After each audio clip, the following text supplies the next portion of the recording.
واقعہ کربلا جو ہے ابھی بھی ہمارے دل توڑ دیتا. ہم سمجھے اتنا بڑا ظلم اور یار کوئی بھی نہیں اس وقت بولا, مگر تھوڑے سال بعد ہی بولے لوگ. وہ چونکہ ہم بات وہی ختم کر دیتے ہیں, اس لیے ان کا ظالموں کا انجام سامنے نہیں آتا. ورنہ جو حشر ان کا ہوا نا, نہ آسمان نے ان پر رحم کیا, نہ زمین میں انہیں کہیں جگہ ملی. بہت بری طرح قتل ہوئے, انتہائی سخت سزائیں انہیں ملی. پہلے کچھ لوگ اٹھے جنہوں نے امام حسین رضی اللہ تعالیٰ عنہ کو خط لکھے تھے.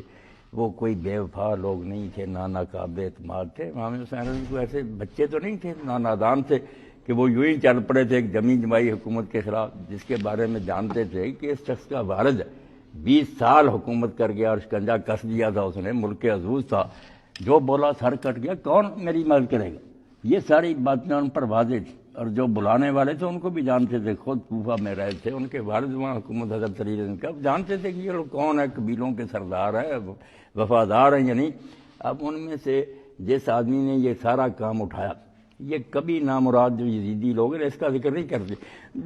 امام حسین نے اختلاف کیا, ابن بھائی یہ جلیل القدر آدمی بوڑھا جس نے یہ ساری تحریک برپا کی, سلیمان ابن سرد رضی اللہ تعالیٰ نے ان کا نام لیا کبھی؟ کہ خط اس نے لکھے, اپنے گھر میں اجلاس بلایا کہ 20 سال ہم نے اس طاغوت کی حکومت دیکھی, اب جاتے وقت ہم پر یہ ظالم مسلط کر گیا. ہاں تو شکر ہے کہ ہم معاویہ کی زندگی میں بھی امام حسین رضی سے ملتے رہے تھے, مگر وہ عذر کرتے تھے کہ میرے بھائی نے ایک صلح کر لی ہے, میں اس کو نبھاؤں گا, اگر بعد میں بھی اس نے امت کو نہ چھوڑا تو میں پھر جو مناسب کر. یہ وعدہ امام حسین پہلے ہی کرتے رہتے, یہ لوگ وفد بن کر آتے. تو اب انہوں نے جب سنا کہ حضرت امام حسین رضی اللہ نے بیعت سے انکار کر دیا کہ یار وہ وقت تو گزر گیا, میرے بھائی کا عہد تھا, میں نے نبھا دیا, اب یہ کوئی بات ہے کہ ساری امت کو چھوڑ کر اتنے بڑے بڑے اصحاب موجود ہیں, یہ چھوکرا جو حضرت عثمان رضی کے زمانے میں پیدا اس نالائق کو مسلط کر دیا ہم پر. مکہ چلے گئے, یہ خبر کوفہ بھی پہنچی. تو حضرت سلیمان ابن سرد خدائی رضی اللہ تعالیٰ نے, بہت حدیثیں بخاری شریف تک بلایا اجلاس, لوگوں نے ساتھ دیا کہ بالکل ٹھیک, ہم تو پہلے ہی منتظر تھے کہ یہ کوئی حکومت ہے اسلامی. خط لکھے تو ہوا یہ کہ جب ان لوگوں بیچاروں نے خط لکھے, امام حسین رضی اللہ گئے, تو اب جو یزید کے حامی لوگ تھے انہوں نے وہاں جو گورنر تھے حضرت نعمان ابن بشیر رضی ان سے کہا کہ یہ تحریک زور پکڑ رہی ہے, مسلم ابن عقیل آئے ہوئے ہیں, بیعت کے لوگ کر سختی کر. اس نے کہا یار کس بات پر میں سختی کروں, جب تک وہ کوئی مسئلہ نہیں پیدا کرتے لا اینڈ آرڈر کا خیال ہے ان کا کہ ہم نہیں ایسے گھومیں, اس پر میں کیا سزا دوں. تو انہوں نے پھر یزید کو خط لکھ دیا, اس کے حامیوں نے. اس نے حضرت نعمان کو معطل کر کے پھر اس شخص کو بھیجا جو قصاب تھا, ظالم, جس کے ظلموں سے آج تک اسلام کی تاریخ روتی, 20 سال سے بھی کم عمر کا تھا, عبید اللہ ابن زیاد حرامی کو بھیج دیا. اب یہ شہر میں داخل ہوا تو اتنی جرت نہیں تھی کہ ننگا شہر میں آئے. کوفہ سارا امام حسین کے ساتھ تھا, چند لوگ حکومت کے حامی کی, منہ چھپا کر امام حسین کا حلیہ بنا کر حجازیوں والا رات کے وقت شہر میں داخل ہوا, نقاب ڈالا ہوا تھا. اب لوگ بیچارے منتظر تھے امام حسین کے, سارے جا کر پاؤں چومنے لگے, ہاتھ چومنے لگے, السلام علیکم یا بنا رسول اللہ. یہ خاموش رہا, ظالم بڑا مکار تھا. جب گورنر ہاؤس میں داخل ہو گیا اور لوگ شہر کے بڑے بڑے سردار ساتھ تھے, دروازہ بند کر لیا اور کہا بس تم جرگما لو, میں ہوں ابن زیاد. جانتے تھے پہلے یہاں رہ گیا کہ کس طرح لوگوں کے ہاتھ پاؤں کاٹے اور ان کو درختوں پر اٹکایا. سارا کوفہ لرز گیا. اس نے کہا چھتوں پر چڑھ کر کہو کہ ساتھ چھوڑ دو مسلم کا, ورنہ تم سب کو تبھی میں یہاں قتل کر دوں گا, اور تمہارے قبیلے جو ہے نا وہ بھی کولوں میں سے گزار دوں گا. دنیا ڈر گئی, بیچارے بے بس ہو گئے. مختار حامی تھا, وہ بھی بیچارہ قید میں ڈال دیا گیا. تو لوگ بے بس ہو کر کے کرفیو لگ گیا, اس محلہ سے دوسرے محلہ میں جاتا دیکھو گولی مار دو. خاموش ہو گئے. کیا کر, حالات نہیں, لوگ سوچتے الکوفی لا یوفی بنا رکھا. اب جب وہ حالات ختم ہوئے, ظلم ہو گیا, تو بعد میں پھر انہی حضرت سلیمان بن سرد رضی اللہ نے لوگوں کو بلایا. انہوں نے کہا بھائی ہم نے خط لکھا تھا, ہمارے بلائے پر وہ آئے, ٹھیک ہے حالات دوسرا رخ اختیار کر گئے, ابن زیاد نے شہر پر قابو پا لیا, مگر الزام تو ہم پر آ گیا نا کہ کوفہ والوں نے امام حسین کو بلایا. اب تم اگر اس داغ کو دھونا چاہتے ہو تو یہاں بیعت کرو, حلف اٹھاؤ کہ ہم یا بدلہ لیں گے خون کا یا جانیں دے دیں گے. تو یہ پھر توابون کی تحریک اٹھی, کئی ہزار آدمیوں نے وہاں اقرار کیا. ذہن مقرر ہو گیا کہ فلاں دن پھر نکلیں گے. جب دن آیا 16,000 میں سے 4,000 آدمی نکلے. لوگ ساتھ نہیں نہ دیتے, وقت پر ڈر جاتے ہیں. تو یہ 4000 آدمی پھر کربلا معلیٰ گیا. وہ رات جنہوں نے امام حسین رضی کی قبر پر گزاری روتے رہے، اور اتنا کبھی لوگوں کو روتے نہیں دیکھا گیا. شرمسار سے کہ بے شک ہم مجبور ہو کر دیے گئے، مگر یہ دبا تو ہم پر بہت بڑا آیا کہ ابن رسول ہمارے پاس قتل کر دیا گیا اور ہم گھروں میں بیٹھے رہے. تو 4000 کو لے کر پھر یہ حضرت سلیمان بن سرد روانہ ہو گئے شام کی طرف. ادھر ابن زیاد کا لشکر آ گیا، مقابلہ ہوا، یہ بیچارے مارے گئے. جس طرح انہوں نے جانے دی نا، وہ ایک ایک کی شہادت پڑھنے کے لائق کس طرح وہ میدان میں جاتے تھے اور علانیہ کہتے تھے کہ ہم نے تو اپنی جانیں اللہ کے لیے بیچ دی ہیں، ہم کو واپس نہیں جانا چاہتے، فتح نہیں پائیں گے، شہید ہو جائیں گے. مختار جو تھا ان دنوں میں یہ قید میں تھا. اس نے پیغام بھی بھیجا کہ سلیمان آپ لوگ نیک ہیں، یہ ہیں حرامی،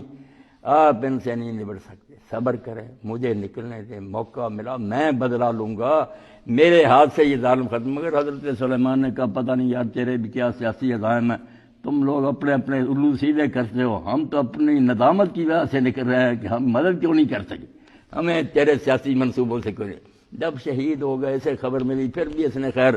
افسوس کا پیغام باقی جو بچ گئے تھے ان کو بھیجا. اب اللہ کو جو منظور ہوتا اس کو کوئی روک نہیں سکتا. بے شک یہ باڈی گارڈ رکھ لیں اور سکیمیں بنا لیں، اس راستے روک لیں، مگر اللہ تعالیٰ وہیں سے کوئی راستہ نکال لیتا ہے ان کو سزا دینے کا. اب مختار کو عبید اللہ ابن زیاد نے بعد میں قید خانے سے منگوا لیا اور جلاد کو تیار کر دیا کہ مختار کا سر اڑا. آدمی بڑا قابل تھا. اس کے باپ جو تھے ابو عبید ثقفی، انہوں نے حضرت عمر رضی کے زمانہ میں بڑا مار کا سر کیا تھا، ورنہ سارے مسلمان کچلے جاتے. قادسیہ کی جنگ میں اگر وہ عبید جو تھا اور اس کے بھائی پل پر نہ لیٹ جاتے ہاتھیوں کا، مسلمان مارے گئے. عبید وہ جسر کا واقعہ ہے، اور بہن اس کی مختار کی صفیہ حضرت عبداللہ بن عمر رضی کے گھر تھی. اللہ تعالیٰ اپنی تقدیر کے لیے راستے بنا لیتا. جب وہ مختار کو قتل کرنے کے لیے تیار ہوا عبید اللہ،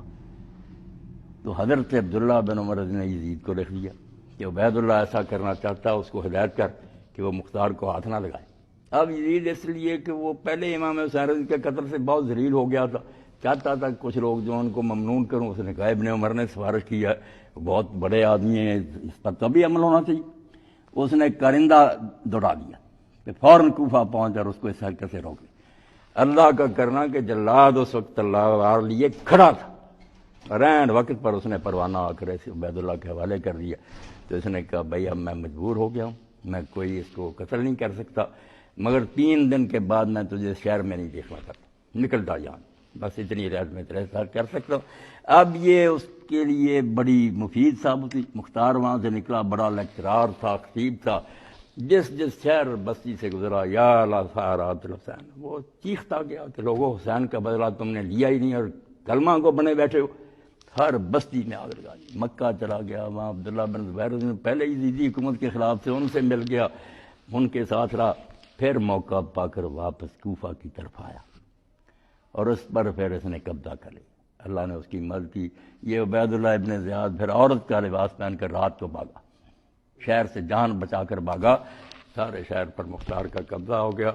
اس نے پھر اپنی حکومت قائم کر لی اور وہاں قاضی بٹھا دیے، شریعت کے مطابق فیصلے. اور ایک دن اس نے قاضیوں سے کہا کہ آج میں خود فیصلے کروں گا. لوگوں کو پہلے اتنا علم تھا کہ یہ بہادر ہے، جنگجو ہے، علم کا پتہ نہیں تھا. مگر جس دن مختار خود قضاء کی عدالت میں بیٹھا اور اس نے مقدموں کے فیصلے کیے تو دنیا دنگ رہ گئی. انہوں نے کہا یار ہم پر تو اس کا یہ پہلو واضح ہی نہیں تھا، اتنا بڑا عالم اور شریعت کے بارے میں اتنی واقفیت. اس نے پھر حکم دے دیا کہ جو شخص میدان کربلا میں گیا تھا اور جس کا کسی قسم کا کوئی حصہ ہے، وہاں سپاہی تھا یا افسر تھا، زندہ نہ چھوڑ. بہت سے جو تھے وہ تو بھاگ گئے، شام ابن زیاد کے پاس چلے گئے، قابو نہیں آئے، ان کے مکانات گرا دیے، بلڈوز کر دیا ان کو. اور باقی جو ہاتھ میں آئے ان کو سزائیں دی. اب کئی ایسے پکڑے گئے جن کے ہاتھ پاؤں جب کاٹے نا، جب انتقام کا موقع تھا پھر لوگ کچھ آگے بھی نکل جاتے، ہاتھ پاؤں کاٹ دیے. پیاسا تھا وہ ہرملا اور چیختا تھا کہ پانی دو. اس نے کہا حرام زادے، جب حسین رضی اللہ عنہ جنت کی ایک چڑیا چھوٹے سے بچے کو لے کر میدان میں گیا تھا، پانی مانگا تھا، تو خبیث تو ہی تھا جس نے کہا کہ لشکر میں کوئی بددلی نہ پھیل جائے. بچے کو دیکھ کر تیر مارا اور امام حسین کے بازو کو بھی اس نے چھیددار بچے کے گلے میں سے پار ہو گیا. اور امام نے آسمان کی طرف اٹھا کر کہا کہ اللہ اگر تو یہی پسند کرتا تھے اپنے رسول کی یاد کے ساتھ تو ہم خوش ہیں، ہم تیرے فیصلے پر ناراض نہیں ہیں، اور وہیں اس بچے کو میدان میں دفن کر دیا، اب مجھ سے پانی مانگتا۔ ایک ایک کو ایسی سزا دی کہ دنیا کانوں پر ہاتھ رکھتی کہ واقعی اللہ کی گرفت بڑی سخت۔ جب وہ پکڑنے پر کہیں ان کو چھپنے کے لیے جگہ نہیں دی۔ اب عمر بن سعد جو کمانڈر تھا میدان کربلا میں ابن زیاد کی طرف سے گیا، وہ اس کا بچہ جو تھا حفص، وہ آتا تھا مختار کے پاس بیٹھتا تھا، باپ جو تھا یہ گھر میں بیٹھ گیا، تو کسی نے جا کر یہ بات امام حسین رضی کے دوسری ماں سے جو بھائی تھے نا محمد بن حنفیہ، اس سے بھی کئی مکہ کہ مختار نے نعرہ تو آپ لوگوں کے انتقام کا لگایا تھا، مگر ہم دیکھتے ہیں کہ وہ ظالم جو تھا عمر بن سعد، اس کا بیٹا تو اس کے ساتھ بیٹھتا اور باقی لوگوں کو قتل کیا، عمر بن سعد کو ابھی کچھ نہیں اس نے کہا۔ تو امام محمد بن حنفیہ نے صرف غم کے لہجے میں یہ کہا کہ اچھا ہمارے نام پر اگر لوگ دھوکہ کرتے ہیں تو خدا ان سے بھی نپٹے گا۔ یہ بات جب کسی نے مختار سے جا کر کہی تو وہ لرز گیا، اس نے اس سے پوچھا حافظ سے جو عمر بن سعد کا لڑکا، تیرا باپ کہاں ہے؟ اس نے کہا وہ خانہ نشین ہو گیا، سیاست سے دستبردار ہو گیا۔ تو اس نے کہا الو کے پٹھے، جب دستبرداری کا موقع تھا کہ گورنری رائے کی دی تھی، گورنری کا پروانہ لکھ دیا تھا عبید اللہ ابن زیاد نے، اور یہ کہا تیرا امتحان ہے، یا امام حسین رضی کو قتل کر، ورنہ اگر تو یہ مہم سر انجام نہیں دے گا تیری گورنری منسوخ ہے۔ تو اس دن اس نے اس لالچ میں حالانکہ ایک رات کی مہلت بھی لی، کیونکہ دل میں تو سارے سمجھتے تھے کہ ظلم عظیم ہو رہا۔ اب عمر بن سعد نے بھی کہا کہ اچھا بہتر تو امیر کسی اور کو بھیج دی، میں حضور کے ماموں کا بیٹا ہوں، اللہ کے رسول کے ماموں کے ساتھ کا میری قرابت ہے، یہ دین تو گزارا عرب کے رسم و رواج کے خلاف ہے کہ کوئی قریبی جا کے اپنے قریبیوں کو مارے، مگر ابن زیاد نہیں مانا کہ تیری وفاداری کے امتحان ہی یہی ہے کہ تو حکومت کا ساتھ دیتا ہے، تو رات کی مہلت لے لی۔ اب جب گھر والوں کو بلایا، یہ دنیا نامراد عبرت کی جا ہے، تماشا نہیں ہے، گھر والوں کو بلایا، سب نے کہا کہ عمر لعنت بھیج ایسی گورنری پر، ایسا جرم کہ قتل کرنا، اور وہ بھی رسولہ کے بچے کو، مگر بعد نہیں آیا۔ دارج میں صبح جا کر پیش ہو گیا، چلا گیا، وہاں جا کر بھی پھر اس کی آنکھوں سے آنسو ٹپکتے رہے، روتا رہتا تھا اور کوشش کرتا رہا، صلح کی نہیں ہوئی۔ تو اب اس نے کہا مختار نے، جس دن گھر میں بیٹھنے کا وقت تھا اس دن تو بیٹھا نہیں، دنیا کے لالچ میں 4000 فوج لے کر چلا گیا، نواسہ رسول کو اب وہ گھر میں بیٹھ گیا، بھیج دیا سپاہیوں کو، جاؤ سر کاٹ کر لاؤ۔ جب اس کا سر کاٹ کر لایا تو اس نے کہا اس بیٹے کو کہ پہچانتا کس کا سر؟ اس نے کہا ہاں میرے باپ کا سر ہے، اور اس کے بعد مجھے بھی جینے کا کوئی شوق نہیں۔ اس نے کہا نہیں شوق تو ٹھیک ہے، لٹاؤ اس کو بھی قتل کر دیا، اور ساتھ ہی کہا تم لوگ نخرے دکھاتے ہو، میں اگر سارے قریش بھی ختم کر دوں نا تو امام حسین کے ایک بیٹے علی اکبر کی ایک انگلی کا بدلہ نہیں ہوتا، تم نزاکتیں دکھاتے ہو مجھے۔ تو میں نے اپنے رب سے یاد کیا ہے، اور اسی لیے اللہ نے مجھے تلوار کے سائے سے بچا لیا تھا کہ اس وقت تک نہ اٹھانا مجھے دنیا سے جب تک کربلا کے واقعہ سے تعلق رکھنے والا ایک فرض بھی زمین پر چلتا، نہیں چھوڑا اسے، واقعی نہیں چھوڑا، ختم کیے سارے۔ مگر بعد میں آپ دیکھیں عبرت کی بات کو پکڑ، پہلے اس نے ظلم کیا عبید اللہ ابن زیاد نے، اس کا سر کاٹ کر مختار کے سامنے اسی محل میں پیش ہوا جس میں کچھ مدت پہلے حضرت امام حسین کا سر آیا تھا نا، اور عبید اللہ ابن زیاد تخت پر تھا۔ تو صحیح بخاری شریف میں کہ وہ اپنی چھڑیاں امام حسین کے منہ پر مار رہا تھا، تو کتابوں میں آتا ہے کہ حضرت زید بن ارقم نے دیکھا تو انہوں نے کہا یار چھڑی اٹھا لا، میں نے تو انہوں ہونٹوں پر رسول اللہ کے ہونٹوں کو دیکھا، حضور چومتے تھے، کہنے لگا تو اگر بوڑھا نہ ہو گیا ہوتا تیرا سر بھی ان کے ساتھ ہی شامل ہو جائے۔ تو وہ روتے اٹھ گئے اور انہوں نے کہا لوگوں اب تم ہمیشہ کے لیے غلام ہو گئے کہ سمیہ کا بیٹا گورنری کرے اور رسول اللہ کے بچے کے ہونٹوں پر چھڑیاں پڑیں، اب تم مسلمان عزت کی زندگی نہیں گزارو گے۔ تو پہلے امام حسین کا سر آیا، وہیں پھر عبید اللہ کا سر آیا مختار کے سامنے،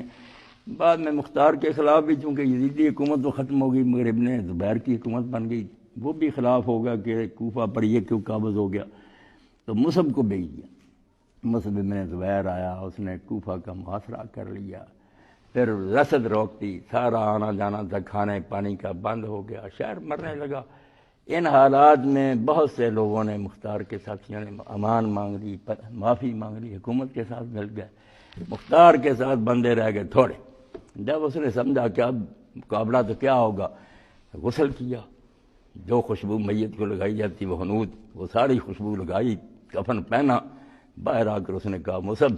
میں نے زندگی اپنے رب سے صرف اس لیے مانگی تھی کہ یہ قاتلان حسین کو زمین سے نابود کر، وہ کام ہو گئی۔ اب مجھے زندہ رہنے کی کوئی تمنا اور شوق نہیں۔ اگر تم مجھے مارنے پر تلا ہوا تو میں بہادری سے جتنا مقابلہ کر سکتا، وہ بھی مارا گیا، پھر اس کا سر بھی مصعب کے سامنے گیا۔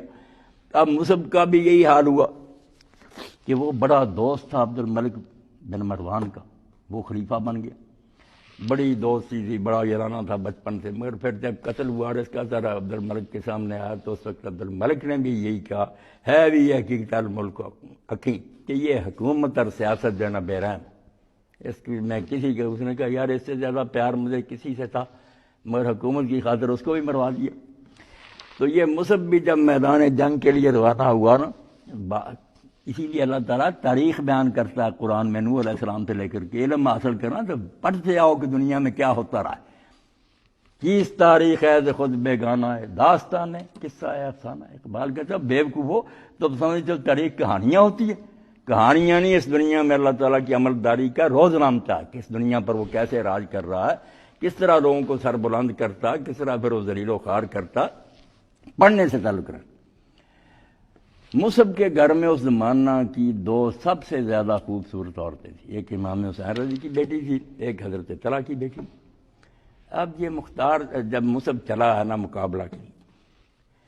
تو اس نے کہا، حضرت حسین رضی کی بیٹی نے راستے میں کھڑی ہو گئی، اس نے کہا مصعب تم دیکھتے ہو کہ حالات کیسے ہو گئے، تم ان حالات میں کیوں جا رہے ہو؟ تو اس نے جواب میں کہا لم یترک ابو کے لبن الحرۃ عذرا، کہنا تیرے باپ نے کسی شریف زادے کے لیے کوئی بہانہ نہیں چھوڑا۔ حالات تو نظر آ رہا ہے، مگر تو اپنے باپ کی طرف دیکھ، تیرا باپ جب نکلا تھا اور جس حال میں میدان میں گیا، جس طرح شہید ہوا، اس کے بعد کسی حلال زادے کے پاس کوئی بہانہ ہے کہ حالات خراب ہے اس لیے بات نہیں بن سکتی، تم سے زیادہ مجھے کون پیاری ہو دونوں سے، مگر اس وقت یہی ہے کہ میں جنگ میں جاؤں، مارا گیا۔ اب جب عبد الملک کو پتا چلا کہ یہ محل جو ہے کوفہ کا، یہاں امام حسین کا سر آیا، پھر عبید اللہ کا آیا، بعد میں مختار کا آیا، پھر مصعب کا آیا، تو یہ تو محل ایسا ہی، اس نے پھر وہ محل جو تھا نا گروا دیا، اس کو ختم کر دیا کہ شامت میرے ہی پہ آنے والی۔ تو اللہ تعالیٰ اس لیے کہتا ہے کہ اِنَّ بَطْشَ رَبِّكَ لَشَدِيدٌ، تیرے رب کی پکڑ بڑی سخت ہے، کوئی نہیں اس کو روک سکتا۔ اور یہ آپ دیکھتے ہیں کہ امیر معاویہ کا خاندان جو تھا ابو سفیان کی اولاد، ان کا تو سلسلہ فوراً ہی ختم ہو گیا نا، امت نے اتنی نفرت کا اظہار کیا، بعد میں جو ہم بنو امیہ کہتے ہیں وہ تو مروان اور اس کی اولاد ہے نا، دوسرا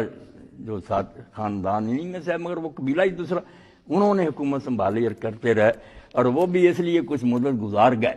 کہ عبد الملک نے حکومت پر بیٹھتے یہ فرمان جاری کیا، حجاج ابن یوسف جیسے ظالم کو لکھا کہ خبردار ابو طالب کی اولاد جو ہے اس پر ہاتھ نہ ڈال۔ ہم نے دیکھا کہ ابو سفیان کی اولاد میں سے انہوں نے امام حسین کے ساتھ کیا، اور ابو طالب کی اولاد تو ان کی حکومت دیر پا نہیں رہی، بس معاویہ کے بعد یزید 3 سال رہا، اس کے بعد صرف 40 دن بیٹا چھوٹا 23 سال کا تھا ذرا، اس کا نام بھی مروان تھا، معاویہ، وہ بنا 40 دن صرف، وہ بھی اندر ہی رہا، کوئی حکومت نہیں کی، اور آخر اس نے نکل کر خطبہ دیا، اس نے کہا لوگوں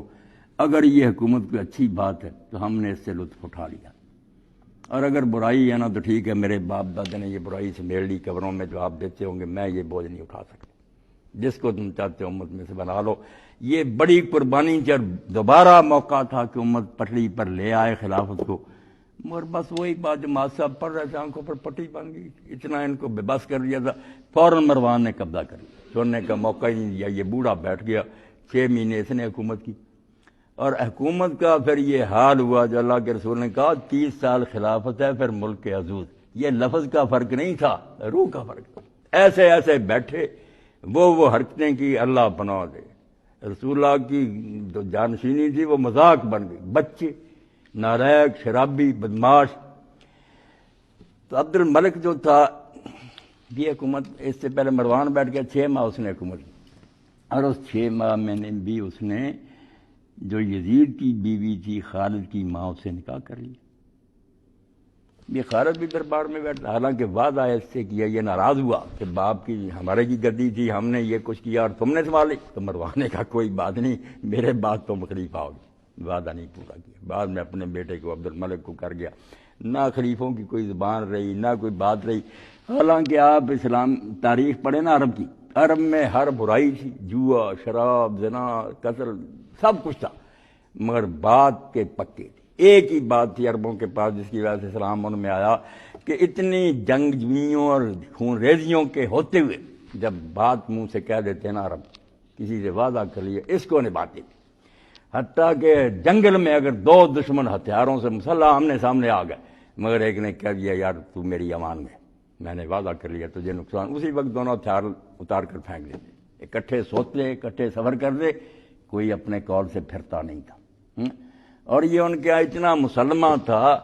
کہ اپنی مجلسوں میں وہ رات کو جب بیٹھتے سمر کہتے جس کو داستان کوئی بیٹھ جاتے تھے، پھر اشعار سننے، نظمیں سننی، تو سیموئل کا قصہ عرب ضرور سنتے تھے کہ یہ روایت ختم نہ ہو جائے۔ اب سیموئل بن عادیہ کون کہ ایک قبیلے کا سردار تھا، جب امرؤ القیس اپنے دشمنوں سے تنگ آ کر بھاگا شام کی طرف، تو جو اس کے پاس ساز و سامان تھا وہ اس نے نہ بھاگتے بھاگتے سیموئل کے حوالے کر دیا کہ یار یہ میرا سامان اپنے پاس امانت رکھ رہا، خود بھاگ گیا۔ اب دشمن آ گئے، انہوں نے قلعہ گھیر لیا، پتہ چل گیا کہ اس کا سارا مال و دولت اس کے پاس ہے۔ انہوں نے سیموئل کو بلا کر کہا کہ قلعے کے اوپر آ، ہماری بات سن، یعنی ہماری دشمنی کوئی نہیں، تو درمیان سے نکل جا، اس کا سامان ہمیں دے دے، تو کیا اس لڑائی میں آتا۔ اس نے کہا اس میں کوئی شک نہیں کہ میری تمہاری کوئی جنگ نہیں، مگر میں عرب ہوں، وہ میرے پاس رکھ گیا، میں نے اس کا اس وقت سامان وصول کر لیا، امانت رکھ لی، نفع مجھے کوئی نہیں، مگر میں اب اپنی بات سے نہیں پھر سکتا، کچھ ہو جائے نا، میں اپنے قول کو اگر گندا کر دوں، میری بات نہ رہے، تو سارے عرب میں تو بوڑھی عورتیں تک چرخہ کاٹتے کہیں گے کہ سیموئل کوئی عرب نہ نکلا، یہ نہیں ہو۔ اب آپ دیکھیں حیرت کی بات ہے کہ سیموئل کا ایک ہی بچہ تھا اور وہ خود بوڑھا ہو چکا تھا، بیٹا گھر پر نہیں تھا، تو باہر سے آیا، دشمنوں نے پکڑ لیا، انہوں نے کہا چھت پر آیا، انہوں نے کہا یہ بیٹا تیرا ہے؟ اس نے کہا تو بوڑھا ہو گیا نا، ہاں کوئی بعد میں اولاد کی امید تو نہیں، انہوں نے کہا اب بھی دے دے سامان ورنہ تیرے سامنے ذبح کر دے، انہوں نے کہا ذبح کر دو، بیٹا میں مروا لوں گا، زبان اپنی کو گندی نہیں کروں گا۔ یہ وفا جب سے اس کی ضرب المثل ہو گئی تھی، اس لیے خلیفے اور زبان سے پھرنے، یہ عبد الملک جب پھر گیا، اپنے بعد اس نے عمر بن سعید کو عہدہ نہ دیا، خود ہی سنبھالیا، تو ایک بدبو ملنے کے لیے، ابھی تھوڑی بہت رمک تھی نا، اب تو ہمارے جیسے ہو گئے لوگ کچھ نہیں کہہ سکتے، ظالم جو دیجیے، تو ملنے کے لیے آیا، تو عبد الملک نے نا پوچھا اس سے، خلیفے نہیں، کہ عبد الملک کے بارے میں تیرا کیا خیال، اپنے بارے میں؟ اس نے کہا عبد الملک تو مجھے تو ہی مر چکا، عبد الملک تو ہے نہیں دنیا میں۔ اس نے کہا میں تو زندہ ہوں، نہیں اس دن ہی مر گیا تھا جس دن عمر بن سعید اشدق کو اپنے چچا کے بیٹے کو اس نے امان دی تھی مال میں کہ ہتھیار رکھ دے، میں تجھے اپنے بعد خلیفہ بناؤں گا، اور بعد میں دھوکے سے اس کو ذبح کر دیا تھا، اسی دن مر گیا۔ عربوں کی نظر میں عبد الملک اب دنیا میں نہیں ہے، یہ کوئی انسان ہے کہ زبان کر کے پھر جائے؟ تو خلافت جو تھی اس کا پھر یہ حشر ہوا کہ یزید کی نسل تو بس یہ مروانی چل پڑے، مگر عبد الملک نے اتنا سبق ضرور سیکھ لیا کہ حجاج سے کہہ دیا کہ آل ابی طالب جو ہے نا، ابو طالب کی اولاد کو نہ چھیڑنا، ان کو چھیڑنے کا نتیجہ ہم نے دیکھ لیا کہ آل ابو سفیان سے مسلمان ناراض ہو گئے، اور چند سالوں کے بعد ہی ان کی حکومت کا نام و نشان نہیں رہا۔ تو اللہ کی پکڑ سخت ہے، ٹھیک ہے ہم کمزور ہیں، اس لیے بدل ہو جاتے ہیں کہ دنیا میں کیا ہو رہا ہوتا، ایسے ہی آیا کہ ایسے لوگوں کو مہلت ملتی ہے، مگر پکڑ بھی بڑی سخت ہوتی، بہت بری طرح سزائیں ملتی ہیں، بڑے بڑے حکمران اس طرح دنیا سے مٹا دیے گئے۔